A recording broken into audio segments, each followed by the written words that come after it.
What's up, guys? It's Mike Guadango from DeFranco's Training Systems, here with the video of the day. You could tweet us your question for the video of the day in 140 characters or less at DeFranco's Gym via Twitter. So our question for today is, how can you improve throwing velocity in overhead athletes? One way to do that is to improve the function of the scapular muscles, scapular stabilizers, and the rotator cuff muscles. It's real simple, okay? The stronger the cuff is, the better everything's gonna work, okay? The humeral head's gonna stabilize properly into the joint. Why does this work?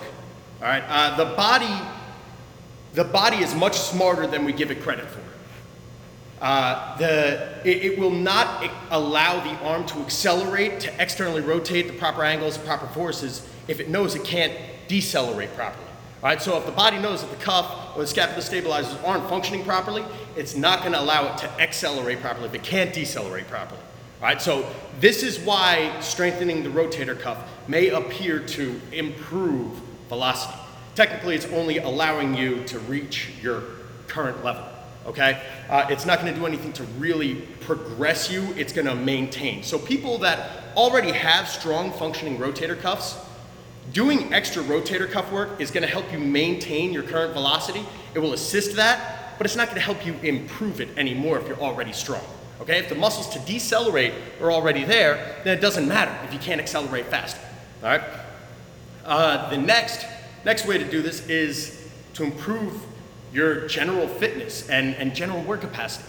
I'll be honest, most pitchers that I've come across, or even quarterbacks, they're all weak. They're all weak. They're all out of shape. They're all skinny.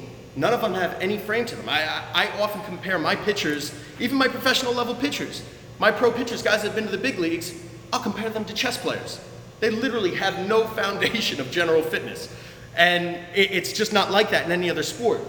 If you were to compare baseball to football, if this is the level of sport that the football player is at, his physical preparation is going to be either below that or above that. That's just how football works, okay? For, a skill player, lineman, whatever.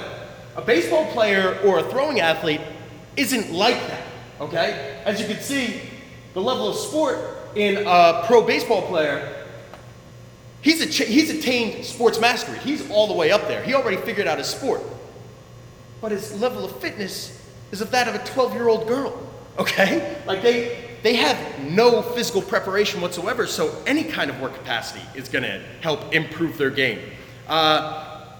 Specifically, strength, right? How are you going to improve strength? What I do with my pitchers, I'll improve them unilaterally first. These guys are it's an asymmetrical sport, so these guys are so messed up that the second you throw them bilaterally, they can't do it. So I'll have an entire block just based on unilateral movements. Then you could go to the bilateral. Power. All right, if you improve general power, you're going to improve specific power. Okay, so if you get a guy that can't vertical jump or broad jump, how is his lateral jump going to improve, right? And that's all pitching or throwing is. It's just a lateral jump, right? So if you have a weak broad jump, a weak vert jump, if you're not capable of producing forces, there's no reason, or forces in general, there's no reason you should be able to produce forces specifically. So I would have my guys double leg broad jump, single leg broad jump, double leg vertical jump, single leg vertical jump, before I even have them do any specific lateral work for sport specific work. You improve those jumps and they're going to help influence the sport specific movements. The next, med ball throws. All right, you could do heavy med ball throws, you could do light med ball throws. I personally have had a better result with utilizing the lighter med ball throws first and getting them to a certain point, and then, adding weight once they get to X distance, all right, X power generated.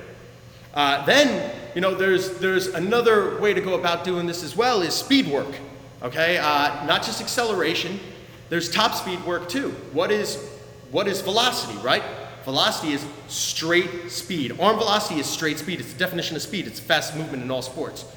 What's the best way to generate general speed? Through top speed work. It's a no-brainer.